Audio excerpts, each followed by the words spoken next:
गेल्या 2-3 दिवसापासून मी या ग्रामपंचायत मध्ये फिरतोय.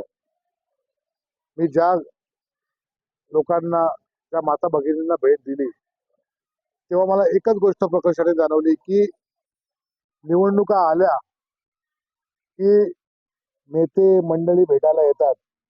परंतु देश स्वतंत्र झाल्यापासून, भारत देश स्वतंत्र झाल्यापासून अनेक ठिकाणी पाणी ह्या प्रश्नावरती आजही संघर्ष करावा लागतो. ही खूप मोठी शोकांतिका आहे. मी किरवली गावामध्ये आजची बातमी पाहिली, की एक फोटो मला आला, की आपल्या किरवली गावातील माता भगिनींनी, की जोपर्यंत पाणी नाही तोपर्यंत मतदान करणार नाही, अशा प्रकारची भूमिका घेतल्यानंतर मला वाटलं, की जाऊन यांच्याशी चर्चा करावी, की नक्की प्रश्न काय आहे. आज मी ज्या माता भगिनी आपल्या इकडे मंदिरामध्ये बसलेल्या असताना मला एक गोष्टचं वाईट वाटतं, की जी माणसं, ज्या माता भगिनी गेल्या 1.5-2 वर्षापासून या पाणी प्रश्नावरती, ज्या लोकप्रतिनिधी असतील, निवडून आलेले आजी माजी सगळे लोक, मला कुठच्या राजकारणावरती या गोष्टीवरती जायचं नाहीये, परंतु माणुसकी धर्म म्हणून जे स्वतःला सगळे नेते म्हणवतात, त्यांना जरासं देखील वाटलं नाही का, की या गावामध्ये पाण्यासाठी आपण एकत्र होऊन प्रशासनाला, यंत्रणेला धारेवरती धरून हा पाणी प्रश्न सोडवला पाहिजे.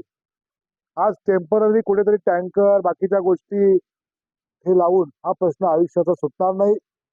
कर्जत सारखा भाग आणि कर्जतच्या जवळच लगत असलेले किरवली हे गाव, हे अर्ध शहरीकरणाकडे आता वाटचाल करतंय.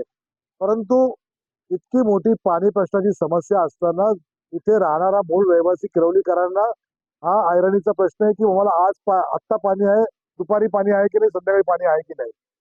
तर या सगळ्या गोष्टींचा मला खेद करावासा वाटतो, निषेध करावासा वाटतो. त्या राजकीय वृत्तींचा, त्या अधिकाऱ्यांचा, ज्या माझ्या माता भगिनी त्यांच्या कार्यालयाकडे जातात, काही अधिकारी त्यांना आतमध्ये घेत नाहीत.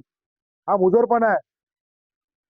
मी आज त्यांच्याकडे काही इलेक्शन किंवा निवडणूक या गोष्टीकडे आलो नाहीये. परंतु जी व्यथा त्यांनी मांडलेली आहे माझ्या माता भगिनींनी, ती अधिकारी दाद देत नाही, आतमध्ये घेत नाहीत. त्यांच्या बापाची शासकीय नोकरी आहे का? हे अधिकारी कोण, स्वतःला समजतात कोण? जर जनता मालक आहेत आणि हे सेवक आहेत, यांनी एवढं लक्षात ठेवावं. त्यामुळे इथला ग्रामसेवक असेल, तो बोला मी 2 दिवसात ते नदी बसता पाण्याची योजना आहे ती चालू करतो. परत त्यांचे फोन उचलत नाहीत, फोन स्विच ऑफ करतो. मी आज बीडीओशी देखील बोललेलो आहे. मला 2 दिवसामध्ये बैठक घेऊन हा पाणी प्रश्नावरती मला तोडगा काढायचा आहे. मी महिलांना देखील सांगितलं, की आपल्या रेल्वे पट्ट्यातील बऱ्याच गावांमध्ये पाण्याचा प्रश्न आहे. या पाण्याचा आपल्या डोक्याशी पाली भुतली धरण आहे.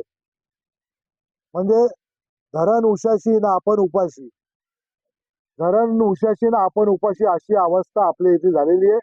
आपल्या लोकांच्या जागा जमिनी हस्तांतर करून त्या पाली भुतली धरणाला फक्त देखरेख करण्याकरता जे अधिकारी आहेत, त्यांचा पगार किती जातो?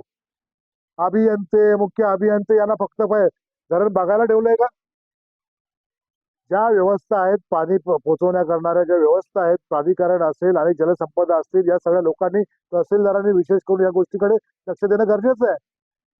त्यामुळे माझ्या या माता भगिनींचा जो पाणी प्रश्न आहे किरवली गावाकरता, मी आज त्यांना काही सांगायला आलो नाही, की मनसेला, रेल्वे इंजिनला मत द्या, बाकीच्या गोष्टी करा. हा हे पाप मी आयुष्यात कधी करणार नाही, की कुणाच्या गोष्टींकडे राजकीय भाग घ्यायचा. परंतु माझ्या माता भगिनींच्या पाठीशी मी ठामपणे उभा आहे. त्यांनी मतदान करावं की न करावं हा त्यांचा प्रश्न आहे. परंतु किरवली गावातील पाणी प्रश्नाकरता मनसे आक्रमक असणार आहे. जे अधिकारी किंवा जे लोकप्रतिनिधी ज्या गोष्टी जबाबदार असतील, त्यांना पाणी जोपर्यंत इथे येत नाही तोपर्यंत स्वस्त बसू देणार नाही, ही महाराष्ट्र सेनेची भूमिका असेल. आणि 100% माझ्या माता भगिनींना कुठचा अधिकारी किंवा कुठचे लोक पाणी प्रश्नावरती जर बेदखल करणार असतील, तर यापुढे हा लढा महाराष्ट्र सेना लढणार असून त्या गावाला, या गावाला, माझ्या माता भगिनींना पाणी आणल्याशिवाय स्वस्त बसणार नाही, हा शब्द माझ्या किरवलीकरांच्या माता भगिनींना देतो. तुर्तास थांबतो. उद्यापासून माझा जरी प्रचार सुरू होत असला, तरी हा पाणी प्रश्नाचा लढा हा आत्ता या किरवली गावापासून महाराष्ट्र सेना सुरू करते, एवढं मात्र मी नक्कीच ठासून सांगतो.